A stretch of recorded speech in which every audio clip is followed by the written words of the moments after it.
လုပ်ငန်းကိုတဲ့စိတ်ဝင်စားတယ်တဲ့ဝေးတော့မလာနိုင်ဘူးတဲ့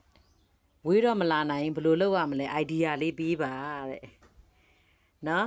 idea လေးပေးပါဆိုတော့ပြောပြမယ်နော်အားလုံးမင်္ဂလာပါရှင်ဘရုံမာဖျောင်းနိုင်လုပ်ငန်းနဲ့ဤပညာမျှဝေခြင်းကနေကြိုဆိုလိုက်ပါတယ်ရှင်ဝေးလို့မလာနိုင်တဲ့သူတွေကိုပြောပြချင်တာတခုရှိတယ်နော်ကျမတို့ကလုပ်ငန်းတစ်ခုကိုစိတ်ဝင်စားတယ်လုပ်ဖို့လည်းရည်ရွယ်ချက်ရှိတယ်ပေါ့နော်ဒါပေမဲ့ဝေးတယ်နီးတယ်ဆိုတာကလေဒါကဘယ်လိုပြောမလဲဟိုလှုပ်လို့ရတယ်ပေါ့နော်ဒီဝေးတယ်နီးတယ်ဆိုတာလည်းလှုပ်လို့ရတယ်လူကိုယ်တိုင်လာနိုင်တဲ့လူကလည်းလာလို့ရတယ်အဲ့လိုမဟုတ်ဘူးတအားဝေးတယ်ဆိုတဲ့လူတွေကိုပြောပြချင်တာပေါ့နော်ကျမတို့ဆိုရင်လည်းလေဒီခေတ်မှာပိုတော်လွယ်သေးရနော်ဆိုရှယ်မီဒီယာခေတ်မှာကိုတင်ယူချင်တာတခုခုရှိလို့ရှိရင် line ပေါ်မှာတက်ရှာလိုက်ရှာပြီးလို့ရှိရင်ကိုဘယ်လိုချိတ်ပြီးတော့တင်လို့ရမလဲ online သင်တန်းတွေနော် online သင်တန်းဆိုတာအလကားထားတာမဟုတ်ဘူးเนาะဒီလို social media နဲ့သင်ပြီးတော့လေစီးပွားဖြစ်လုပ်ငန်းဖြစ်နေတဲ့လူတွေအများကြီးပဲအဲ့ဒါကိုဝေးတယ်နီးတယ် online သင်တက်ပါမလား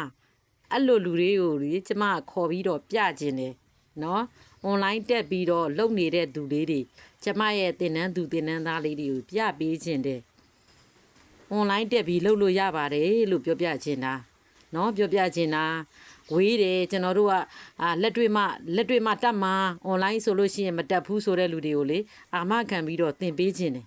เนาะအာမခံပြီးသင်ပေးခြင်းတယ်ဒါကြောင့်မလို့ကိုကလုပ်ငန်းတစ်ခုလုပ်ဖို့ရည်ရွယ်ချက်ရှိတယ် idea လည်းရှိပြီးဆိုရင်ကျမတို့ကလုပ်ဖို့ပဲလိုတာတတိလေးနည်းနည်းထည့်လိုက်ပေါ့နော်ဒီလုပ်ငန်းကိုစဖို့တတိလေးနည်းနည်းထည့်လိုက်ပြီးဆိုလို့ရှိရင်ဒီလုပ်ငန်းကစလို့ရပါတယ်လို့နော်ဒါကကျမတို့ရဲ့တွေ့ကြုံလာတဲ့အတွေ့အကြုံမူတည်ပြီးတော့ကျမဒီဟာလေးကို motivation အနေနဲ့ပြောပြတာပါရှင်နော်